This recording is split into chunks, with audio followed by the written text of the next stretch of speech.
Hello, everybody, and welcome back to the It's Pizza Time podcast. I am your host, Indigo. Today I'm joined by my co-host, Victor. Hello. And my co-host, Taps. What's poppin'? And our very special guests, Sly.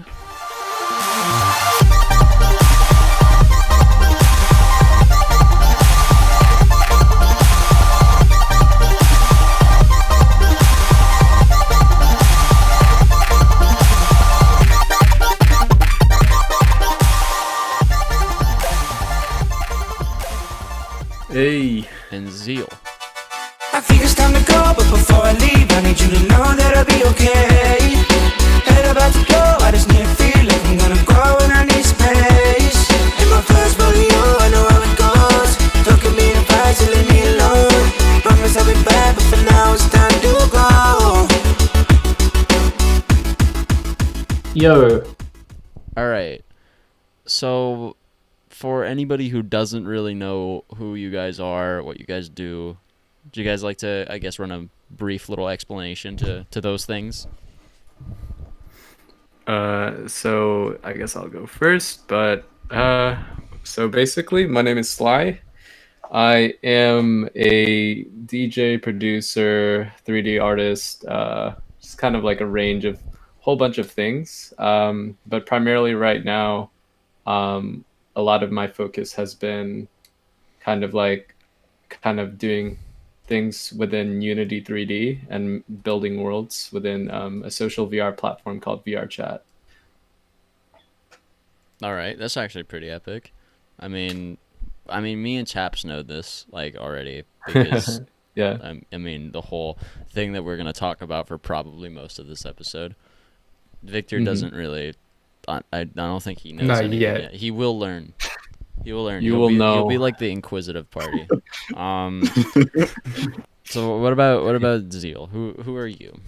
What do you do? So I'm a DJ producer from Australia, and I'm one of the co-founders of Loner, which is like a internet music collective slash VR party now. We started just off as like a local Australian, or like Melbourne-based club event, and we slowly sort of transformed. And then through COVID, pretty much, there's no gigs, so we decided VR was the thing we were going to do. And pretty early on into COVID, we started running events, and we've now run 16 of them in VRChat. So that's what I do. All right. Oh yeah. That's fucking sick. I'm sorry. I'm always spacing out. That's like the one core thing of this podcast is the fact that it's really we don't know what's happening half of the time.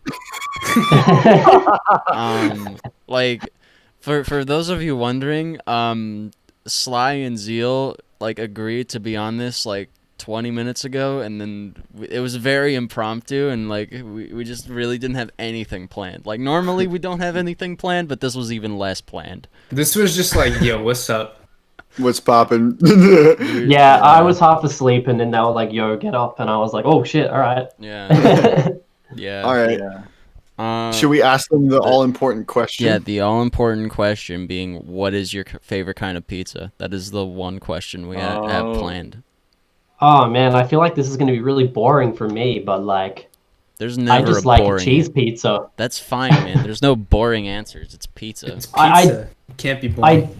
I do like a meat lovers as well, like lots of meat on it, but otherwise cheese. All right. Very cool. The good old. Yeah, I'm indecisive on that. I'm in between, but the cheese is always like the easy go-to. Especially if it's like a really nice cheese pizza. Yeah, exactly. Like lots of different types of cheese on it. Oof. Yeah. All right, shit. Sly. What's your favorite kind of pizza? So that's the thing. I actually really hate pizza. Holy shit. Oh man. Yeah. Oh You're man. banned. Yeah. Sorry. You're banned. So I really hate it because I am lactose intolerant, so I can't really eat anything with cheese on it.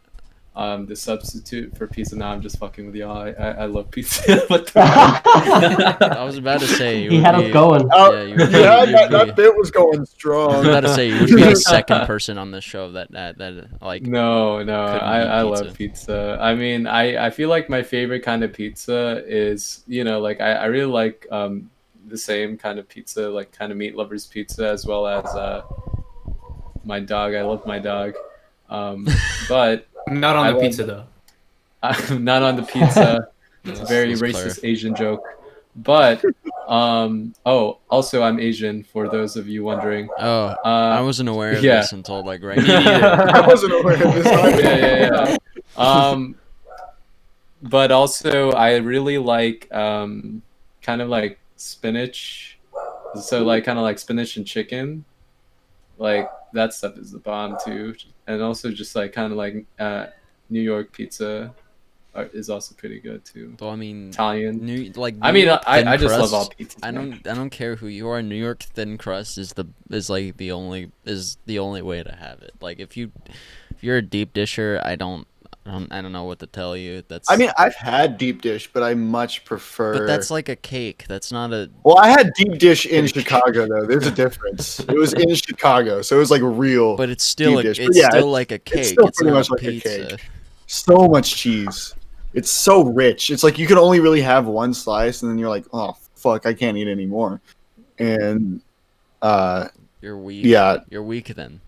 It just All makes right. you weak. I can eat so much thin crust, Okay. but one or two slices of deep dish, and I'm done. So you had a question for me, but what's the so my question is, what is the last pizza you had? Pepperoni. Unfortunately, I was on a budget. It was Little Caesars, but it was still pretty Oh, bomb. Hey, So Little Oh. Caesars is so good. I like it. What? Little Caesars is pretty good if it's like super fresh. Okay, at least Wow. around here, like Little Caesars is fucking ass.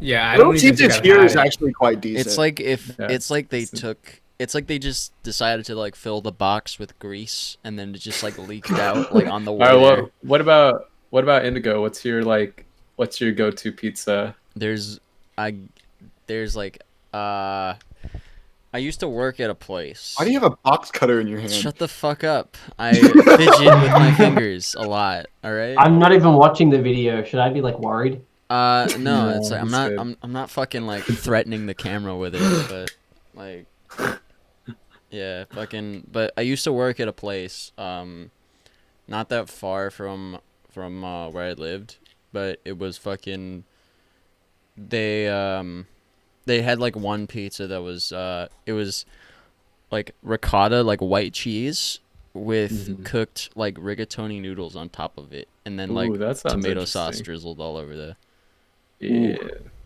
that sounds Snap. really interesting. Okay. Yeah, Yeah. it's fucking dope. It is still my favorite pizza, and it was great when I worked there because they were super chill and like so I could have basically lunch and take home dinner, like lunch there before my shift, and then take home dinner every time my shift ended. So pretty much I would have like during the weekends I would have like pizza for like 3 meals every day, and it was like. It was nice. Like I didn't get sick Truly of it. pizza time. That was like I used to Yeah. work at a pizza place as well back when I was in like high school, and it was this super kind of upscale pizza place. It's this chain. If any of the listeners are in the Oklahoma area, it's called Hideaway Pizza. It's expensive, but for a reason because it's really really bomb. There's this one pizza that I used to make myself all the time, and it had like 2 different kinds of cheese, like all kinds of meats, like kielbasa, bacon, pepperoni, like, and it had like instead of having a pizza sauce base, it was barbecue sauce, and it was awesome. Mm. I hated working there, but the food was great. As with most, I guess, businesses you work for. Yeah, because I worked for That's like a fair. cheesecake place and it was really good and like the food was fantastic, but I just hated working there because like again when you're working for food, you just get the worst people coming in. Like Were you this one dude ordered a vegan cheesecake and got mad because it didn't taste like cheesecake. Like Are you what do talking you about? think? Were you working at Rocco's? yeah, You yeah. worked at Rocco's? I did. I worked there for like a good 6 months. maybe even more. But it, if you guys didn't know, it's like a tiny place by the college I go to currently. But it was chill. I worked like basically solo with the boss essentially, so I was always like being watched, like Yeah. made sure not I'm fucking up and stuff. But the people coming in are crazy because like he makes like keto and like vegan cheesecakes. So you would have like people come in and buy like $250 worth of cookies in like one day, and then Nuts. you had other people like I just said, like that guy who came in for a vegan cheesecake. Like, of course, it's not going to taste the same because it's vegan. Okay, the word cheese is in the name, right? It's not going to be the best thing you've ever had, but it's still like it's similar, right? So the guy came, so he left, and then walked like maybe like an hour later, came back, brought the cheesecake, and it looked like he took like one bite out of it, and then he just came in, he left it there. He's like, I'm never having this shit ever again, and then he left. So His loss. Unlucky, it's just like the people, you know? dude. Yeah, I feel like it's definitely worse if you work for like a chain though. If you're working for like a tiny place, then it's like, you know, you at least like vibe with your coworkers and like your superiors. But fucking, I could not work at like Domino's or some shit. Fuck that. No, they don't care about your life at all. They're like, you're disposable. Yeah, I was at a chain. I mean, look, it was a small chain. It's just like local, like just between here, like Norman, Oklahoma City, and Stillwater. Just kind of like this big triangle in Oklahoma. But the one thing that made me hate working there was we're always understaffed. We're always understaffed, no matter what it was. And there would be a ton of people coming in and out all the time. And I worked in the kitchen, and my managers all like I had 4 managers. Only one was a guy I respected. The other 3 were absolute awful people. They sucked. And it was like my first real like job as well. And so I was trying to adjust to that, but they wouldn't let me adjust. They were always just like on my ass, super rude. Like no one told me how to do anything. I had to figure it out on my own. And yeah, that's what made me hate working there. I'll eat there, but I won't work there anymore. Probably ever again. I ended up getting fired because I just said fuck it. And left. Damn. Shit. Wait, if you left, isn't that quitting? Again? Pretty much, but they fired me. I left on my quitting. terms, but it was Yeah. mostly their terms. Yeah. Anyway, so Sly and Zeal, you guys are very familiar with to kind of change subjects, the VRChat community, just in general, just VRChat, Yeah. but specifically the VRChat music community and the VRChat EDM community. When it comes to like throwing shows, playing sets, and like overall like the community there, like I've noticed, I've gone a little bit of it like a deep dive into like a lot of the VRChat music community, especially when it comes to Japanese artists. And there's just this huge group of people, and they're all like super supportive of each other. And a lot of people don't really know about it. So if you guys could kind of explain that and your experiences with the VRChat music community. I think Zeal is a little bit better equipped for this question because he, along with Veletix, really is into a lot of kind of like the Japanese events as well. For me personally, I've only attended one Japanese run event that was like kind of like hosted on VR, and that was called Ghost Club, and that was really interesting because there was a lot of kind of, so apparently this event has a pretty long history. It's been around since forever, like since the start of VRChat, and has constantly evolved. It has become a very large kind of event, and it's Japanese run, but when they actually have these events, it's very secret, it's very low key. It's not even on a public world, it's all run privately. But like if you happen to catch like their links on the main Twitter account, you'd be able to join it. They update that link like maybe every set or so that people can join, and it's very, very secret in a way. Even though it's out in public on Twitter, tons of people don't really know about it because it's not necessarily advertised. It's like kind of self-sufficient in the way that there's a lot of people who have seen the pictures, have seen some of the videos of people performing. They don't even have music playing inside of the world. You actually have to go on a Twitch account and listen to the music through there. So it's like run really kind of like differently in terms of like they do that a lot for like the Minecraft fests that go on as well, like with you have to like listen to something through like an external source. Exactly. Yeah, it's just to add on to what Sly said, Ghost Club's a really interesting example of a VR event because it's definitely the most unique sort of setup I've seen. They're definitely the one VR event that I'd ever say is actually underground, like to the fullest extent. Like they don't really book any big artists. They just sort of have a whole bunch of locals play in there. But because the Japanese scene is like really appreciative of music and there's no like clout bullshit with their music scene, it's just like they all love music and they all come and everyone just chills. And like in the main room, it's really interesting because everybody has to mute their microphones, so you're just listening and dancing to the music. There's no one talking. You can talk in the hallway and the other parts of the world, but when you're on the dance floor, you have to be like muted, otherwise they kick you.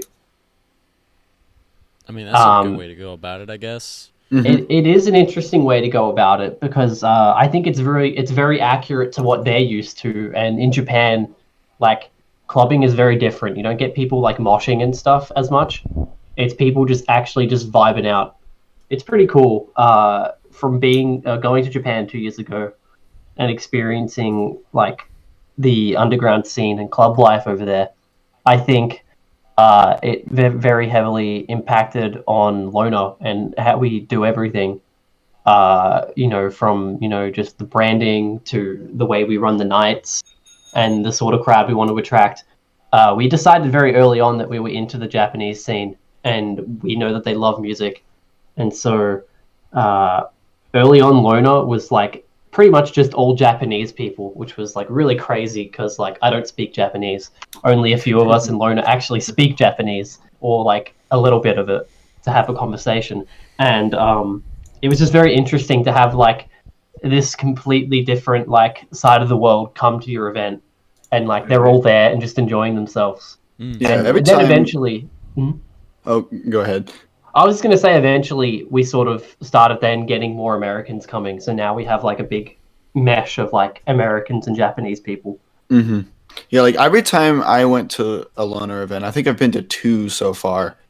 There was loads of Japanese people, and they were all having such a wonderful time.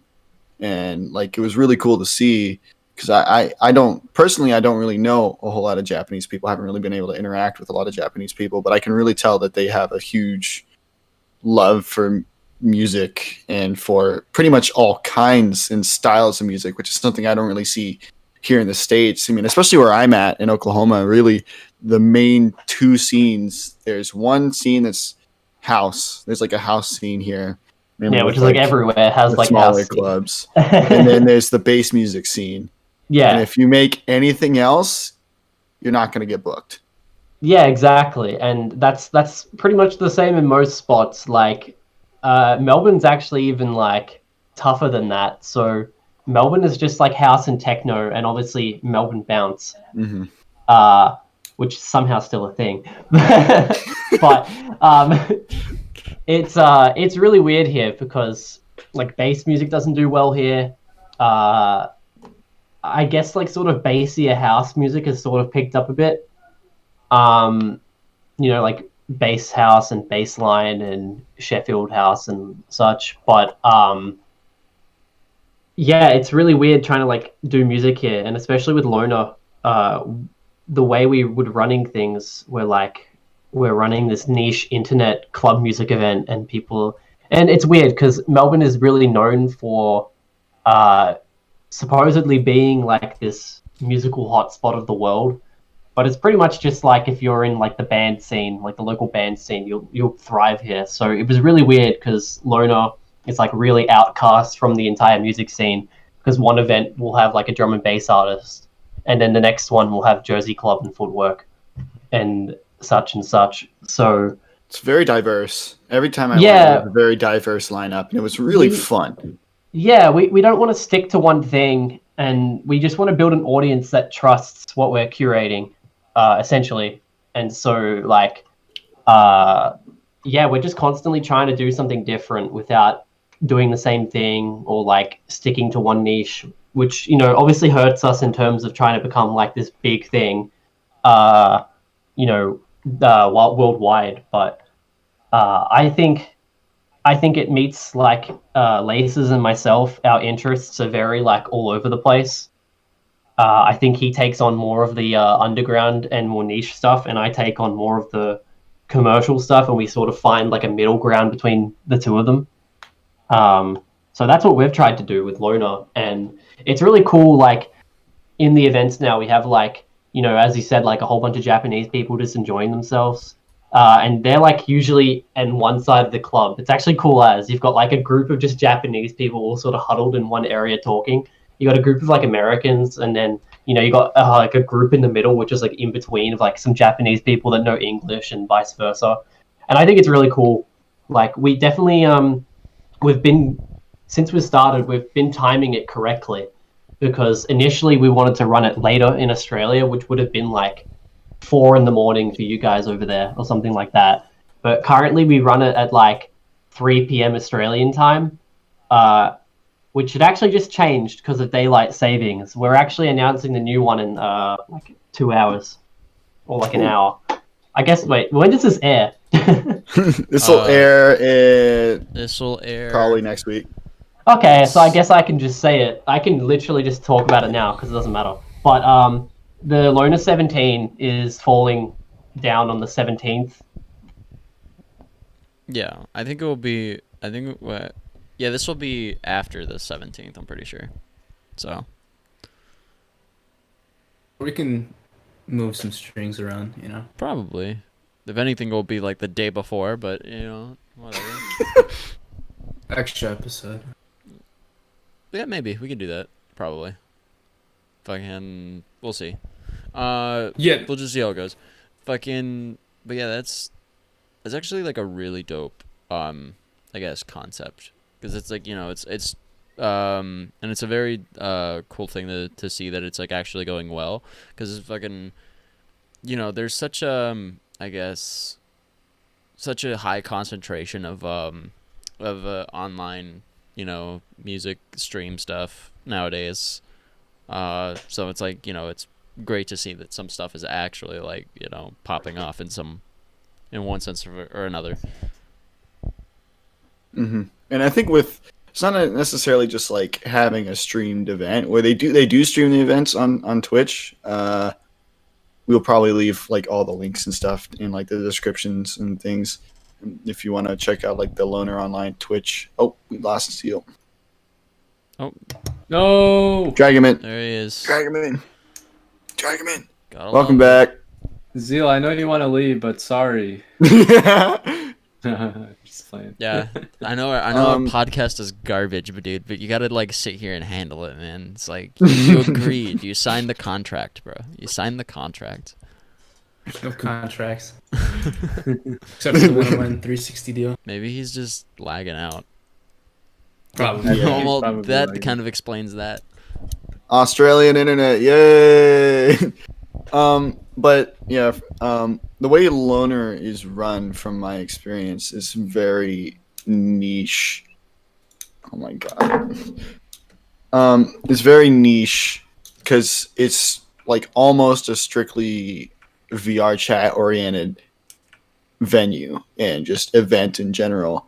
Because VRChat kind of has its own culture of people that just play VRChat and enjoy the game. I recently started playing VRChat back towards the end of the summer, you know, while I was in quarantine, and I really kind of immersed myself in VRChat culture, and I was spending so much time in VR and in VRChat, and you know, there's like, I don't know, it's being with people in VR is such a whole completely new experience. and everybody's just hanging out. I've met so many crazy, insane, cool people from all over, and lots of memes, of course, but it's just like everyone's just sitting there vibing with each other, and there's besides occasionally you'll have like some people in a world trying to troll or whatever, but other than that, it's just an overwhelmingly positive community. Yeah. I'm pretty sure Sly could talk a little bit about kind of like the VR chat culture. Oh yeah. So with VRChat, I actually joined in 2018. I first started off kind of like just kind of discovering what it is. I know I have a couple of real life friends that played it, and I've seen all of the meme videos, especially when Knuckles was like, the hottest thing besides now, like, just other memes right now. I have a friend, his name is Blue Aces, and one of those big memes at the current moment is the No Square guy. So that green brush avatar in VR chat, basically. Like, yeah, he made it, and it's become such a big popular thing. And especially with COVID around and kind of like what's going on out in the world and all the atrocities that's happening, people are finding VR chat to be an outlet that is really really fresh and kind of like really cool to be a part of. This is how kind of socialization has adapted to an online community who needs a little bit more than just like being able to read text and being able to talk. This is a whole new way of interacting, especially with virtual reality. And I think that's one of the great things about VRChat is that they have such a big community. So you'll never really run out of people to kind of talk to, but you'll definitely kind of stick around with some of the friends that you meet that you really kind of resonate with, or you find your clique, you find the people that you really like fuck with the most. And most of the time you're usually hanging out with those people, like any real life interaction too. That's kind of how it goes. Just sit in the corner with your buddies. Yeah, but it's still cool, like you can still meet so many new people. If it weren't for VRChat, I wouldn't be running obviously this festival. And through just kind of like a little bit about like what I do with 3D modeling and creating worlds and stuff like that, this has really helped me gain a lot of kind of networks and just connections to people in real life that have been making tons of crazy moves, and also like resonate or like enjoy my work. And so that's a really cool thing, is that like not only are you just limited to the social aspect of VR chat and being able to talk with people, you're also able to make some really awesome connections, real life applications and stuff like that, business opportunities. It's just wild.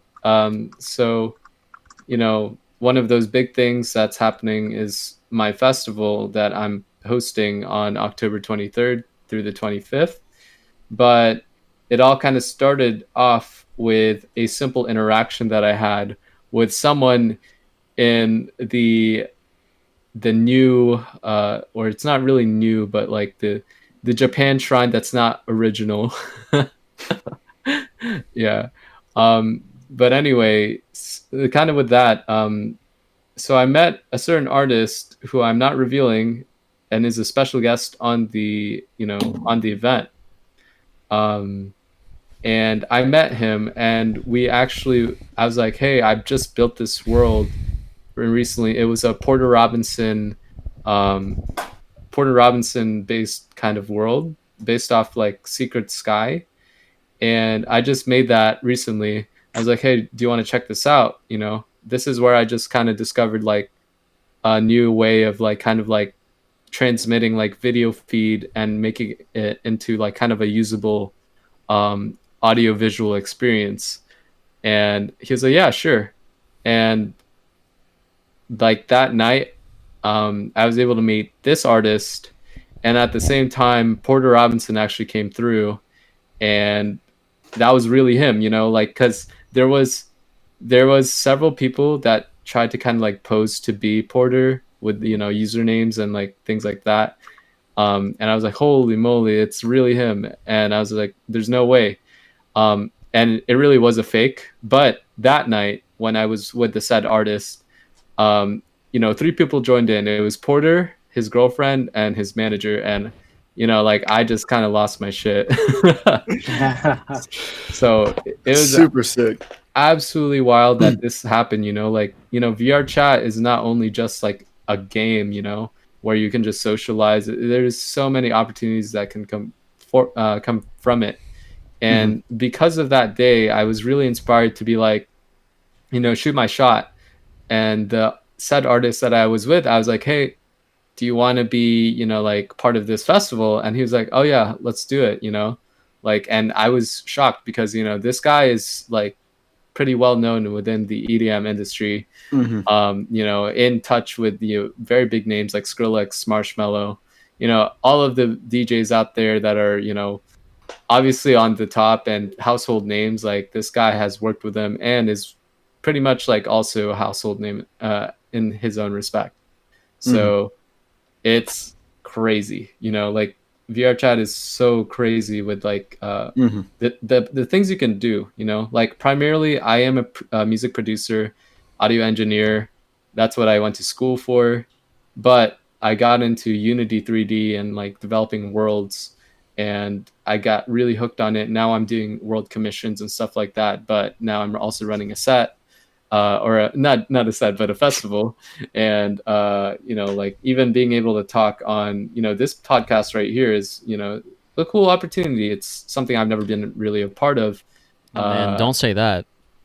What do you mean? It's cool. You're giving us too much credit. Hey, Yeah, no. exactly. You guys have imposter syndrome right now. No, you guys need to give yourself a little bit more credit than I have that for imposter sure. syndrome because I am the imposter, dude. The imposter, This is what it is. exactly. You know, I vented, bro. I saw Marco vent. Indigo is sus. Yeah, you're right. For sure. But it's really cool, you know, like but yeah, did you guys have any kind of like specific questions maybe about the event that you'd like to kind of like get more of a understanding about? Is food and beverages provided, or do we have to? Oh hell no. I mean, you know, like it's funny because like the other day I was with the artists and stuff like that, and we were actually doing a filming of, you know, the lobby. So basically with the event, we're actually releasing a lobby kind of like a week beforehand. And all of us were kind of filming for the introductory video. That's our kind of marketing ploy, is to have like an introductory video to the world, you know, all of the artists mentioned on the lineup and stuff like that. And we were just joking around. It's like, oh, by the way, like, you know, like I'm gonna go on a Popeyes, you know, run, like, you know, what do you guys want? And I'm like, oh man, this really reminds me of like those really fun times, you know, you're about to play a show and everything, and it's like, oh, let's go grab some dinner first or whatever, you know. Yeah. I really miss that so much. I miss it But- too. Dude. I miss Yeah, playing live shows. Right, yeah. But But I haven't played one since like January. It's been hey, so but now long. you know, you're gonna be playing for this festival. So I I'm mean, super excited. yeah, I'm very excited because this is a very different experience. You know, like I guess to talk a little bit more about it, all the artists performing for this festival, there's a little bit of you know, people doing their own videos, so they're curating their own visuals for the event. You know, we have guys working on the video sets as well, which I'm working on, and a couple of our VFX team. So we have like kind of like a team of 50 plus members, all kind of working on this festival and being able to, you know, get it up and running. So that's like VFX, the stream teams, you know, the DJs, some organization management, and also a couple other world builders too that are on this kind of on the roster for having this event, you know, being pulled off. So Yeah. you know, big I don't shout want to out like to the team. Yeah, I don't want to spoil it too much, but the lineup and everyone on the team is Yeah. just so stacked. Like when I first saw like the whole lineup, for those of you that don't know or are listening, I am playing in this festival. I am playing a set. I mean, And I saw the rest of the lineup. I was so intimidated. this Like episode the might be. imposter syndrome this- kicked in. I'm like, yeah. oh shit, what did I get myself into? If everything goes to plan, this episode will be like out. I'd say the day, like I'd say the Monday of the week of the thing. So like, will the lineup be out by then? Can we like actually talk about it or not? Oh, so actually tomorrow I'm doing the big reveal for the lineup. So Oh, so well then, you know, yeah, then, well, we're the thing fine is, I regardless. So- can pretty much say it right now because you guys are basically like releasing this next week. Yeah, at Uh, least next week. So Yeah, At least yeah, next yeah. week, yeah. So I mean, I think it's fine because tomorrow's the big reveal. Also, my birthday. Shout out to me. happy Happy birthday, bro. birthday! My birthday's on Monday. Hell yeah! Hey, Birthday happy early brothers. birthday. How old are you turning? 20. Hey, I'm a boomer. I'm turning 47. No, I'm just playing. Hell no. I'm Fuck turning everybody 24. who's turning 47 tomorrow. Yeah. Boomers. Shout out to the 47-year-olds. But yeah, so here I can drop some pretty big names. So who here's watched The Walking Dead, Oh my god, are you, bruh? Yeah. Clip? So Bringing Shaq? yeah, my boy Shaquille O'Neal. Diesel, Haven't you let's seen him? fucking You go.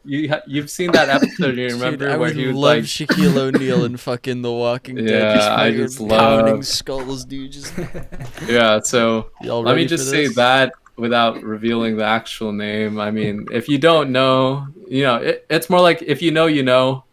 But Yeah. this guy is pretty huge within, like kind of like just the filming industry. So, when he was saying he's down for it, I was just like, what? That's insane. And I was just like, that's absolutely ridiculous. I actually met him on VRChat through another VRChat person who really enjoyed Secret Skies Stadium, which is the world I made. And yeah, so I met him in like a lobby full of other kind of like, I guess, personalities that are also like streamers and stuff like that in VRChat. And that night I just happened to just join off of that friend who I met that liked the world, but this guy just has, these sort of connections. And I was just like, kind of like, this is just absolutely insane. Other names, that I can definitely just say is, so we also have Debo. So he's a trap artist, very legendary trap artist. He's pretty sick. Victor and I saw him live once. I don't even know. if he Yeah, remembers that. I wish I saw him, but like live. But he's from Argentina, and he doesn't really, well, from what I've kind of like seen, is that he doesn't really play a lot of shows in the U.S. So it's really dope that he's on board. We also got Ghost Data, who is doing he's released this song called Project Melody, and that is a huge blow up, and he has like tons of people, monthly listeners listening to him on Spotify because of Project Melody. And if you guys don't know who Project Melody is, It's the fucking. It's the VR hentai girl. oh yeah, well, I think That's that's what the it is, best way to right? probably put it. Isn't that what it is? Yeah. And then along with that, we also have let me look here. I'd like to just actually look at it because Got it's this, not just the Zeal guy. headlining acts, but like we also have also playing. We also have Savi. We have Jay Kutch, Remke, Billin. All of these guys are like on the blow up. Like they're blowing up. They're on the come up. They're making a lot of moves. Billin's already kind of been established. Billin's huge, man. Yeah, with Yeah. D&B, and like his neuro bass and his sound synthesis and design is just very, very complex and very well tuned. So that's really, really dope. I have a lot of guys playing from Florida. So like from my own kind of local scene, some of these people have also kind of made a name for themselves. Floret Loret, also recognized by Electric Mantis and several other big EDM artists as well. We also have Rocket Man. He is a Monster Cat mix winner back in 2018. I want to say that. What was his name? Rocket Man. Oh, fuck. Yeah, and then we also have kind of like my little squad of people like Percival, Gold Scrolls, Kaya Base, myself, and Collective Unconscious. We're all part of this thing called Artist Guild, and we've played shows here locally, but we're also like trying to make our own names for ourselves with our music and production and stuff like that. But like I'm definitely using this festival as a sort of a platform to also get their names out as well. We're not necessarily in it for the clout, but definitely something that we really want to do for this festival is just be able to have like a really cool platform for DJs that allows them to showcase their music even with COVID being around. Something really fun, something really cool for the VRChat community as well. And we also kind of want to do a little bit of kind of like donations for the kind of the California wildfires and stuff like that. And it's hard. Things are definitely tough, kind of around the world globally. But like just being able to do things like this really helps out. Just kind of like I feel like like having these VR based shows and stuff like that is not only like a really cool kind of event opportunity, but it's also like it helps people that really enjoy the scene and really are a big part of it. Like you kind of like stay sane or don't have that like like itch to go to a show or like play at one. Yeah. So I feel like No, your turn. Yeah. Okay. I feel like, well, thing is, I mean, I can speak for myself playing this. Like, this is definitely the biggest event I've ever played at. So this is a great opportunity for me to get my music heard by people that I haven't heard it before. Get to kind of show off my DJing skills. I spent some like 12 hours on visuals just to make it like super cool. And I think the thing about a VRChat show that is different from any other streamed show is that you can do things that you can't do with a Twitch stream. It's so much more immersive. Yeah, you can move. That's like, and it's so much more of an experience. You can move around the space and you can, see it all around you. It's like you're at a venue. And then even then you can do things with your stage and with your venue that you can't do in real life. Right. And so that's super sick. dude, I can't wait until like I can go and take a piss in game like I would at a venue. dude, Slipping on the stairs and shit at fucking, what's it called, Hollywood Palladium. Dude, yeah, just Dude, fucking- anything's possible if you just get a bottle. That's true. speaking on loners' behalf, they do have a bathroom in there too. They got a special surprise. Dude, Yeah. now that's A tier fucking like VR shit. See, exactly. What do you They mean? have That's not a bathroom. That's the cocaine room. Oh, they're synonyms. Same thing, right? Yeah. Yeah. Yeah. Well, I know they don't have it there, but you guys do have some very questionable pills, like lying just on the counter. Research chemicals. Yes, research chemicals. Research, yes. It's music enhancement pills. Pills. Yes. Exactly, Yeah, music enhancement research chemicals. Yes. That's Yes. its official name. As for like VR, I really like the not only are you immersed, but like when you're watching a Twitch stream, all you can really do is chat, right? Right. Maybe you can hop into Definitely. Discord and talk to them and stuff, but in terms of VR, there's like actual input, and then of course when you move, people can see you, right? So you can just do a bunch of different things, and Right. like the input is just so much more. So Yeah. I personally haven't experienced the VR show, and I'm You excited. should I'm definitely plug gonna be in coming. your VR headset and join us for Absolutely. the show.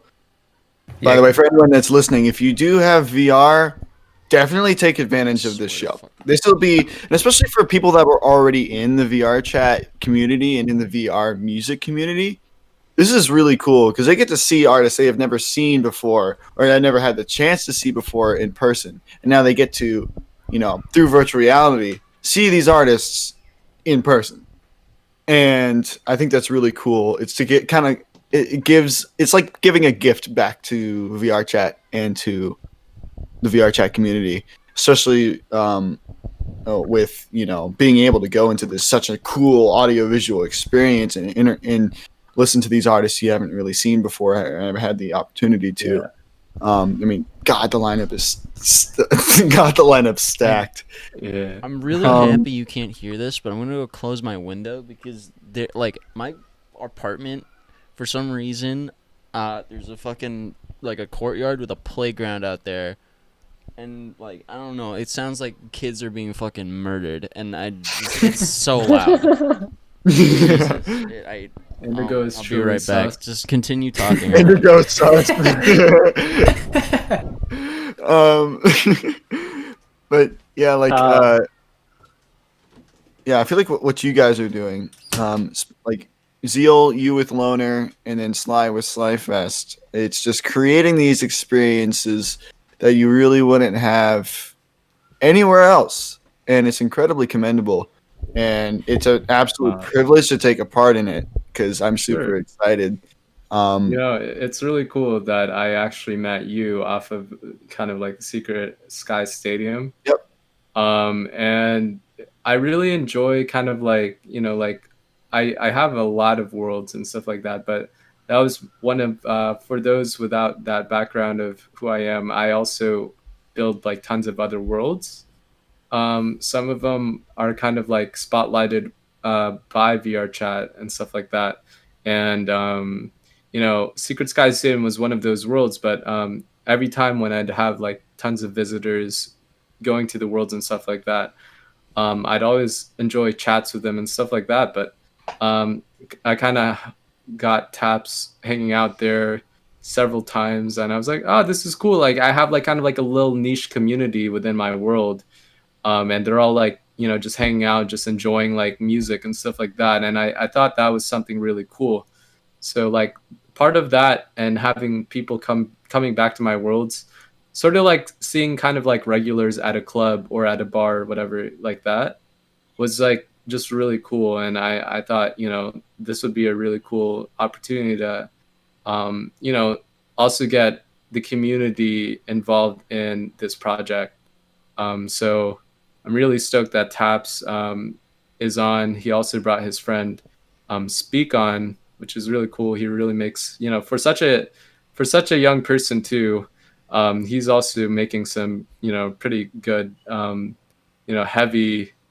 heavy dub. I'm guessing, yeah, it's mainly dubstep, and I'm not sure if I've heard a trap track, but here and there, it's definitely some heavy stuff. And I'm surprised at all of these people who are young, just absolutely breaking the mold with a bunch of production too. They're just getting better and better every single year. It's who is this person? And then you check out, they're only 15 years old. I'm like, oh well, I guess better luck next year with my production.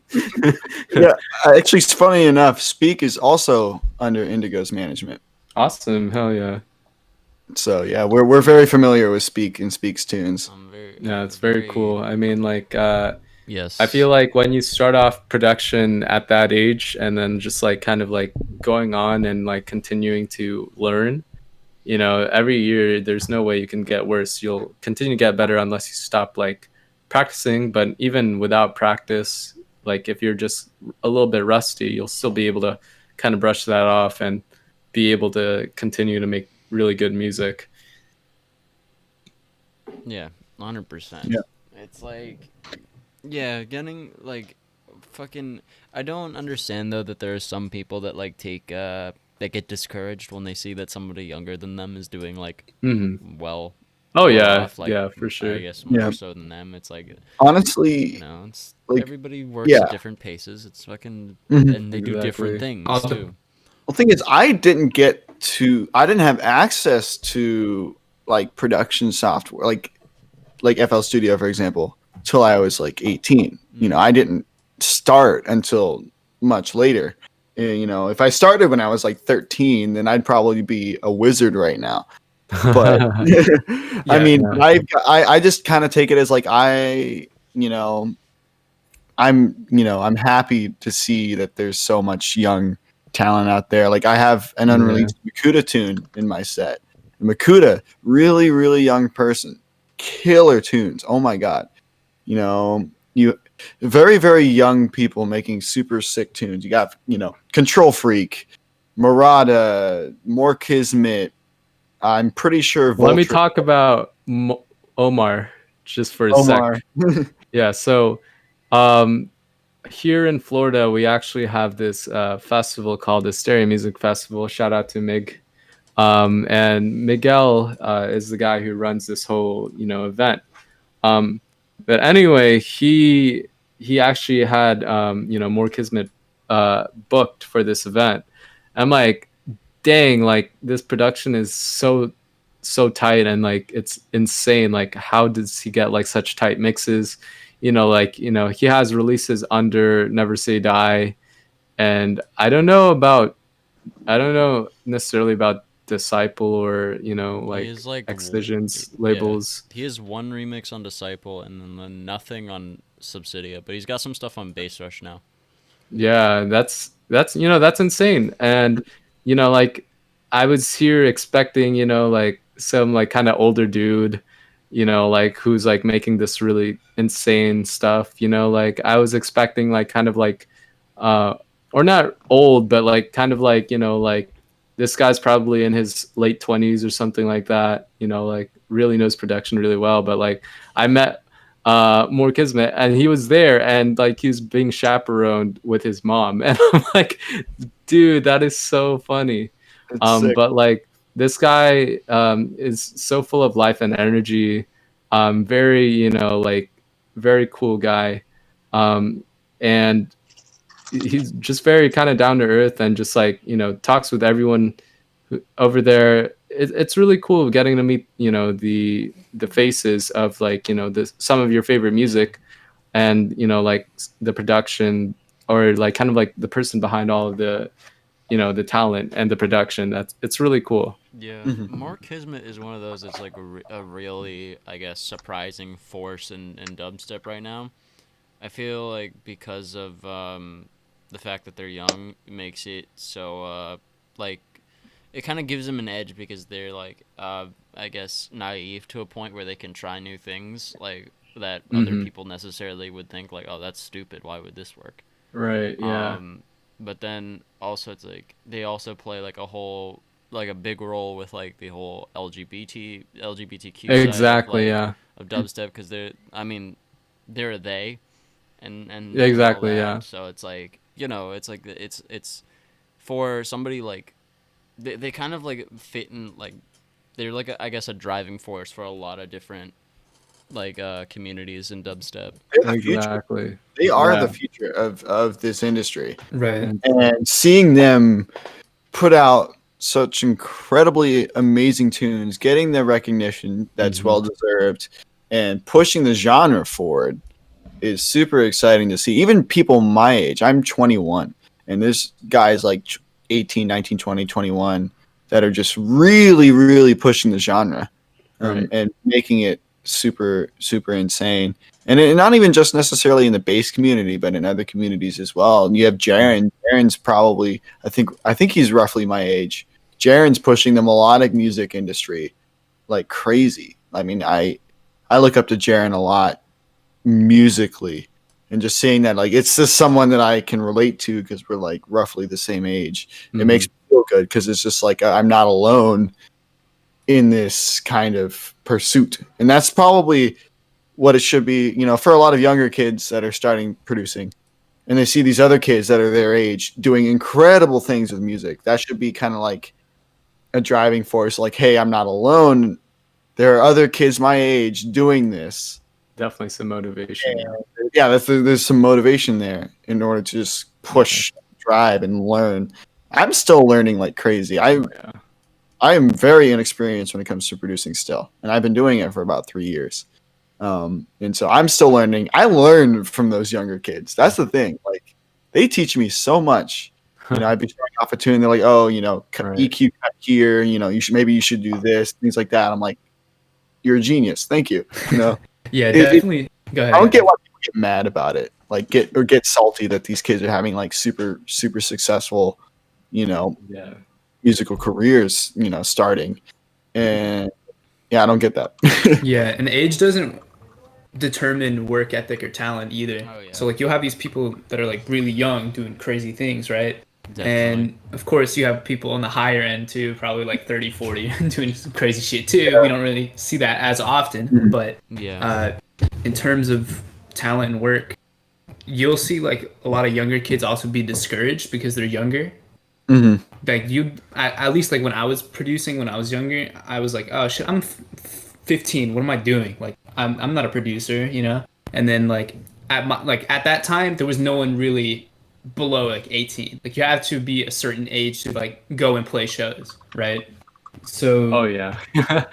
of course, like, and you have to be a certain type of person to like be good enough. I feel like Martin Garrix was like crazy, you know, Oh, yeah. like he was like super young and like when he blew up, and like that was like probably the closest thing in terms of age, but especially like also like if you're in like Instagram comments and stuff, like you'll see people I'm like, oh, I'm 13 or whatever, come listen to my music and stuff, right? And you always kind of like brush them off.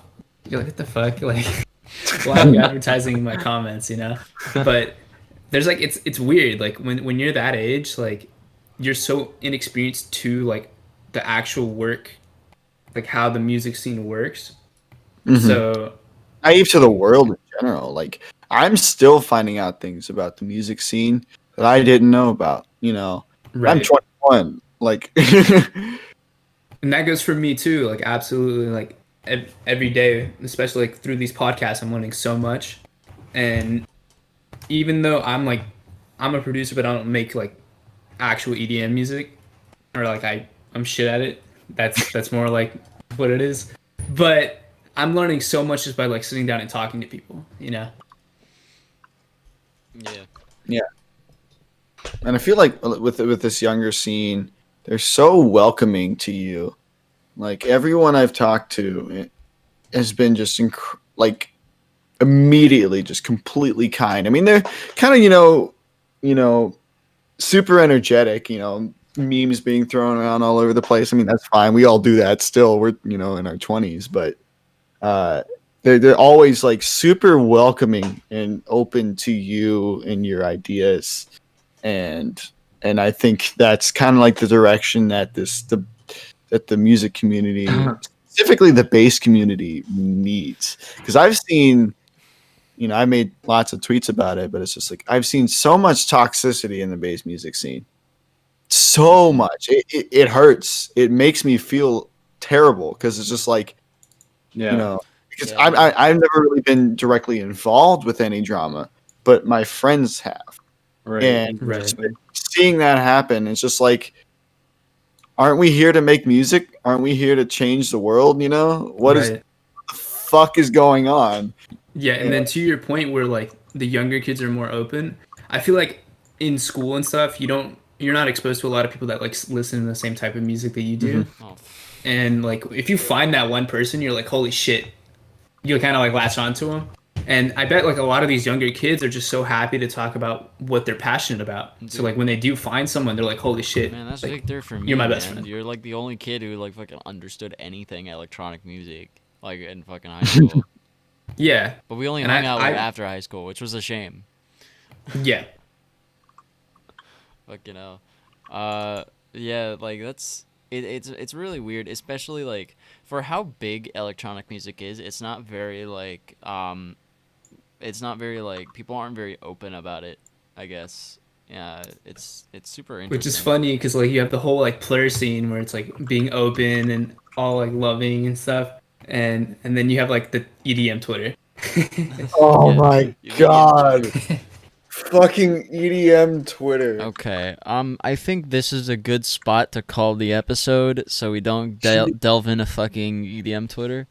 All Yes. right. So yeah, so fucking do you guys have any last words to give before Anything you guys I got was just going gonna on? say, Anything you want to chill out? Go ahead. I was just gonna say, sorry I didn't say much because I dropped out before. Yeah, no, that's You're- fine, man. It happens. No, I was really glad you left because, like, Oh yeah, fuck you. We don't... Yeah, fuck that guy. Man, you're making me cry now. You're you just made more work for whoever's editing this. That they're just gonna have to, just make your fucking tile vanish. No, I'm just kidding. Edit out all the bullying. This No, is no, it now stays- it all stays. EDM Discord. Yes. But yeah, thank you guys so much for coming through. Yep. Would you guys want to, like, I guess, plug everything that you guys have? Where can people find you? Yeah, sure. So, definitely for the event, if you guys are actually interested in, attending the event, I assume that Indigo is gonna drop the links, but I'll pretty much drop the Twitter account, so which is twitter.com/fest Sly, so FESTSLY, and we're also hosting it on Twitch as well. This is October 23rd through 25th. The Twitch channel associated for the event will be on twitch.tv/Slyfest official. And yeah, it's going to be hosted on VRChat, but for those who cannot make it to the actual VRChat event, it will be hosted on Twitch by that account. And yeah, definitely expect a lot of people to be playing for this event, as well as our very own Taps and Speak, and like they're going to be performing. I as well. I'm probably going to be starting up the show myself on the first day and stuff like that, and then pretty much managing all of the artists who play for like all the way from Friday through Sunday. So definitely, come, and I think it'll be a really great time. It's not your average stream event. It's in VR, you can actually interact with the environment and just, enjoy the music, have a good time, and, witness something that's hasn't really been done in this sort of kind of way before. I think that's what I can kind of like sort of brag about, is that this event is definitely, I feel like, a first of its own kind. So yeah. All right. Zeal. So 17th of October is the next loner. We're just about to announce it, but it's Luca Lush, Numb and Hell Doug, yeah, DJ you got Kuroneko, Luca. and Nice. Interface. Hey. Yeah, Luca's been attending for the last couple of I loners, almost forgot. and he asked Holy about crap. it. I am so sorry, Zeal. Yes, Zeal will be performing with the Loner crew as well. They're going to be all there. Velatix, Zeal, Laces, as well as Kenta 204. This is gonna be a Slyfest episode. We just brought Zeal in just cause, just some. Well, he's playing in Slyfest, so it's still kind of No, and they're all going to be doing an all-in-one back-to-back. So I think that's really exciting. The Loner crew has been very helpful and also pushing the event, and as well as like giving me insight about how their event is run. And trust me, like, you guys probably want to go to at least one Loner event. I guarantee you'd probably go again, because it's really fun.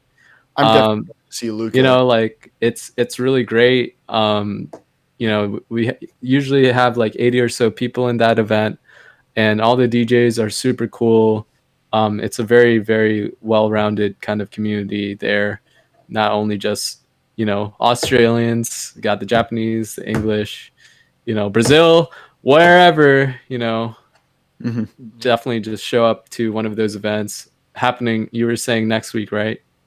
Yeah, I appreciate the kind words, by the way, Sly. Sly did a lot of work in helping us fix up our world and improve a lot of the optimization things that we had. It's gonna be really cool, this one. We've got Luca Lush DJing live.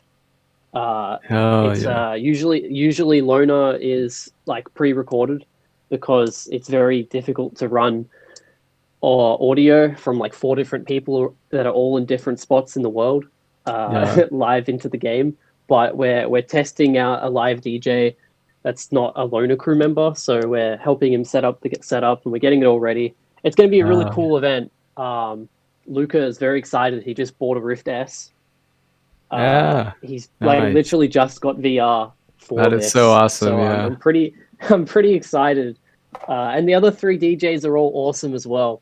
Num and Dub is a Japanese DJ, and he also is an MC, but he's not MCing, unfortunately. But that would have been really cool. Oh yeah. DJ Kuroneko is a DJ from Dublin. He's really cool, and also Interphase is my pick. He's a local Melbourne guy, really, really small guy, but he makes like some insane drum and bass and like halftime and bass music, and even just like melodic stuff as well. Really cool, all-rounded guy. So I think this is going to be a really special event, and we're just going to keep pushing more and more. So like, hell yeah, attend, come along. They're every 2 weeks. Like they're always a Friday night for Americans, Saturday for Australians. Exactly. And yeah, we have the times on the poster. So like, yeah, we try and make it like it's accommodating for everyone because we want essentially everyone to come and just have a really good time. So also shout out to Two Tone Disco. Yes. I almost forgot. Yes. Yeah, we also got Two Tone. He's also performing for the event, and also he's helping a lot with the live stream side of things for the event. It's really cool. He's been putting a lot of DJs onto VRChat and also hooking like Loner as well as like Slyfest up with these really great and awesome DJs. So shout out to him as well.